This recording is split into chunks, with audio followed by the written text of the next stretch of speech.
Joining us now with some perspective into the investigation is Ted Snograss, a retired Metro lieutenant. Thanks so much for being here late on this Monday night. Let's start with what the NYPD is going through right now. They are at the beginning of this, what could be a very complex investigation crossing state lines, but at the same time, they are grieving over the loss of one of their own. They don't have time to grieve. The detectives that are working that are going to have to place themselves in another place, and they don't have the luxury like most people do to be able to grieve. They're going to have to get their work done. Let's talk, I'm sorry to just cut you off there, No, but let's talk about what Metro's doing here in town at that home at Desert Shores. You worked with Metro for 29 years. What are they looking for inside that house? They're looking for anything that shows that what this guy was planning, what he was going to do, who he was in contact with, and most of all, they're looking to see if there's any future threats. Now, we've all pretty well looked at it and said, oh, that it's been cleared, everything's over, but there's always the possibility, no matter how minor, that there's another person that's involved or another threat. They have to rule that out first. And then they'll start going through his computers, they'll talk to his family members, they'll talk to his friends. Everybody's going to get talked to tonight. One of the things that was brought up by Las Vegas police and shared with their counterparts in New York is that there was a history of some mental health challenges. How do red flag laws come into play? I mean, this suspect did have a concealed carry permit. Well, I mean, somebody's got to take a look at that specific person, and we're looking at things from behind. We've got the luxury of this has already happened. When you have so many people in this community that have mental health problems and so many guns, it's very tough to pinpoint who's going to be the future threat and who's not, because the vast majority of people don't cause this kind of problem. We're going to talk more about that with Kristen Drummond from the Live Desk coming up in just a second, but this appears to be a very targeted shooting. This man gets in his car 3 days ago in Las Vegas, drives across the country, gets to New York City this evening, had along double parks, right? Nevada plates. There's the map right there. You can see where he started from Vegas, went through Colorado, Nebraska, Iowa. He was in New Jersey this afternoon. He crossed the Hudson River into Manhattan this evening, and then he went up to the 33rd floor, very specifically the 33rd floor, and shot one person on the 33rd floor and then shot himself. It appears to be targeted. It appears to be, but you can't rule anything out, especially when you're here in Las Vegas. You have to look and be exact. I agree with you. He shot the officer because the officer is going to be the threat, and I believe that was down in the bottom floor. He did that first, right? And then he executed a security guard too, I believe. So correct. But interestingly enough, there's a woman that gets out of the elevator while he's going up, and he leaves her alone. Yeah. And he gets on the elevator and goes up. And you're correct, from what I understand, and you never know. There's different things that come out later on. But he's looking for someone specific, and he goes and executes that person, kills them, and then takes his own life. And he does all of this with a long gun, which shows even more intent. Not a pistol, but a long gun, a rifle. And it seems like you lingered a little bit on the fact that a woman he allowed her to leave.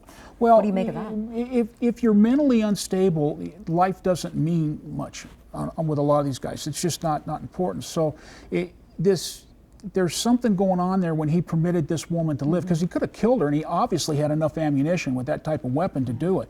So why didn't he? Why the distinction between a long gun and a handgun in this case? You made the distinction. I didn't quite follow that. It's more lethal. Absolutely more lethal. That so if you want to kill somebody, that's the weapon of choice. Pistols are not as lethal as that rifle, and he can reach out farther if he wants to do it, to a lot farther than a pistol. We do know there was another firearm in the vehicle, right? That they believe that he left Yep. there, and also more ammunition in the vehicle as well. Yeah, but he double parks. He goes in and right. he doesn't care. He's not coming back to He's that not vehicle as coming far as back. I can see, because the car. I'm assuming, I've never been to Manhattan, but I'm assuming that car's not going to be there when he comes back. It's going to create notice. So he knows. He goes in. It appears. You don't want to jump to conclusions, especially since all the investigators in New York and all the investigators here in Las Vegas don't want to jump to conclusions, but they're going to get answers, and they're working off different things. And if they talk to the family, if they talk to the friends and stuff like that, or they go through his computers or his different types of media and things, they can find out. But the fact is, sometimes in these cases, we never know the why. We never know the motive, and the most obvious one is the 1 October shooting from 2017. We still don't know why that man opened fire. We may not know in this case too. But he was indiscriminate. He killed numerous people and didn't even know them. This guy goes in there and confronts someone and doesn't bother them. There's something to be said for that. Something's going on there. He's not indiscriminately just killing people. It's as if he's got a mission. It's as if. He doesn't go in there. It's not a mass killing like for instance, we talked about at the Mandalay Bay. It's one where he's specifically pointing out the policeman and the security guard, they're a threat. I don't know about the third or fourth person or what the other person, but it seems to me that somebody on, am I correct in saying the 33rd floor? Yes. There's a problem with him and what's going on the 33rd floor. It was a real estate management company. Don't know, what does that mean? but he feels in his mind, and again, I don't know, we don't know, that he's been wrong, his family may have been wrong, and he's going to take care of it. Same thing with the man that was killed in New York earlier, that assassinated on the front of the streets. You know, the guy feels like the suspect feels like he's been wronged. He's going to take care of it. He's going to get even. And this looks like that here. But these detectives here in Las Vegas, until it's done, they will be out there and they will figure it out. And trust me, they're not just at his mother's address. There's other addresses. There's different people they've figured out, they've talked to. He may have said to someone, you know, I'm going to go and do this. And if someone told you that, you'd probably go, that's crazy. No one's going to do that. But he did. There's a lot of effort that he put into this, and that in itself says something. It does. A lot of effort. He didn't fly an airplane. Nope. Because he wanted to carry that long gun. Right. And he brought a long gun, not a pistol. More lethal. More lethal, absolutely more lethal.